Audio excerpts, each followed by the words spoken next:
Hello everybody, this is John here, aka Professor Bubbles, and once again, welcome to my laboratory.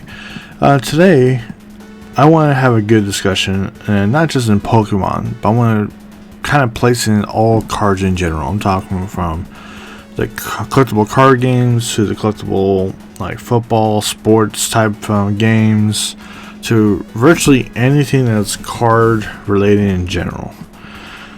Ever since the pandemic happened, we as a whole community, and it doesn't matter what game you play, as a community as a whole, is seeing a huge surge in towards people buying stuff and not being able to find things in time on shelves. Casual players who've been playing the game for quite some time and having difficulty even trying to get cards. Pandemic has caused a lot of people not to play because there's no tournaments happening. But one thing that's kind of alarmed me over the time is the language and definition of how people address people by their actions in certain definitions. And I mean players, collectors, investors, and scalpers. And I think there needs to be a fine definition between these four. And I kind of want to brush it on with you guys. And as I said, don't ever forget to leave comments and like and subscribe to my channel.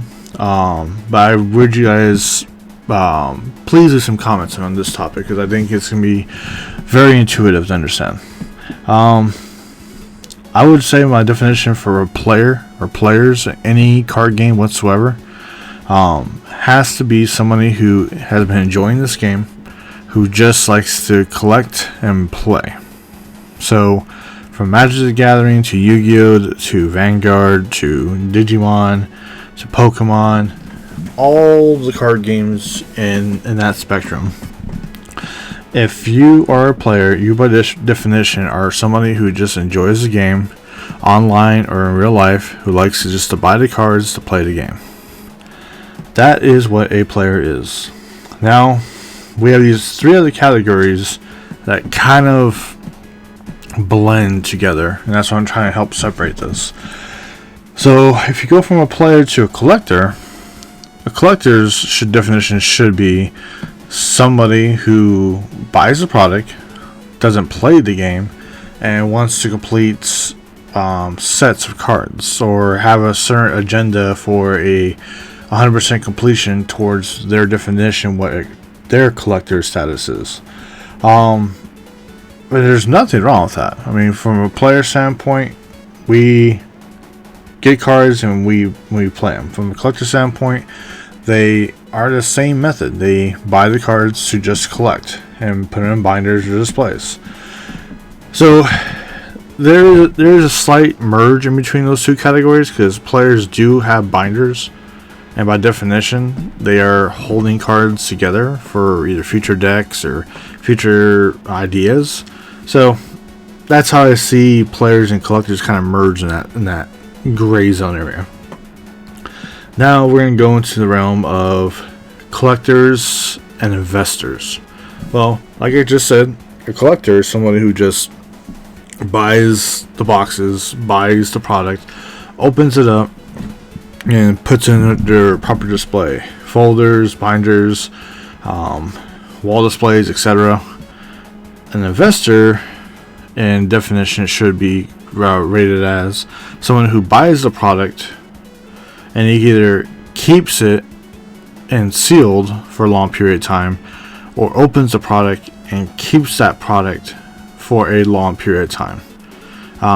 Their main goal is hopefully in a set period of time. It could be a year, it could be 5 years, it could be 10 years. They're looking at the long-term game in terms of those specific products / cards go up in price. So they would at times be merged with a collector because they are also trading in a sense. They are also trying to get rid of cards that they know that's not going to have value to them, or how they see it has no value, and focus on getting key cards. So again, collectors, investors, they have that type of gray zone that gets merged together. Players, investors, not so much. I mean, again, players are just playing with the cards, but again, at the same time, if they have cards over time to hold on to, they could get interpreted as an investor if they try to sell the cards. So my explanations of these is trying to get people to be informed about what and a player, collector, investor, and how each one is separate, but how each one can be blended together. The fourth and last category, and this is the one where we're really getting introduced lately, and that's scalpers. But I want to let people be aware of this. Scalpers have been part of any card game or any event that has to do with purchasing something in advance, seeing hype in something. It's somebody who's gonna go out there, purchase a product, not open the product, and immediately try to turn around and sell it for a higher margin. The difference between the scalper and investor is, yes, they're both buying product, and investors could open product and also keep product sealed, but the scalpers themselves are not caring about opening product. All they want to do is grab what they can in large quantities and then turn around and sell them online, or sell them locally if they can, as fast as they can. Now, I want to say this, that I do believe, and I would go for any four of these categories, everybody has the right to purchase whatever they want to purchase. I mean, we live in a world where people judge scalpers, but I also want to make sure people understand that they have rights just like everybody else does, and they have the right to put whatever money they want to do, what money they earn, however they earn it. They have their right to put it into whatever they want to. Now, I'm not saying it's good or bad towards the community factor. I would definitely say it's been harsh because a lot of these scalpers have the resources to purchase large quantities that players, collectors, and investors are having a hard time getting product. And unfortunately, that's the dynamic of the game. And is there a way to change that? Really, only one or two pure ways that could change. And one is that if you want the scalper's definition to kind of go away and diminish, the game's popularity has to decrease. And of course, with the 25th anniversary right now, it's caused the game to have this huge uproar. And actually, it brought the game into a stage light. From the childhood game that most people categorize it in as a more of a childhood game that is recognized by local people now. The average Joe Schmo acknowledges the game, not just as a children's card game, but a game that has popularity towards it. So that is one way you can get rid of it. If the popularity starts declining, then the scalpers won't be so interested in buying the product. But on the flip side of the coin is, and this is what we're kind of hoping for, that Pokemon's supply increases at one point, or they increase their supply to the point to where regular people and the scalpers can both purchase, and that would entice the scalpers not to buy as much. So, or they could purchase more. But the idea is you want the supply to be higher than what they could actually purchase. Overall, scalpers and investors, it's a long-term versus short-term game. That's their gray zone. And in terms of a collector to a scalper, somebody who's collected cards for a long period of time and all of a sudden wants to sell their collection to buy more product into that hobby they have, I don't see a problem with that.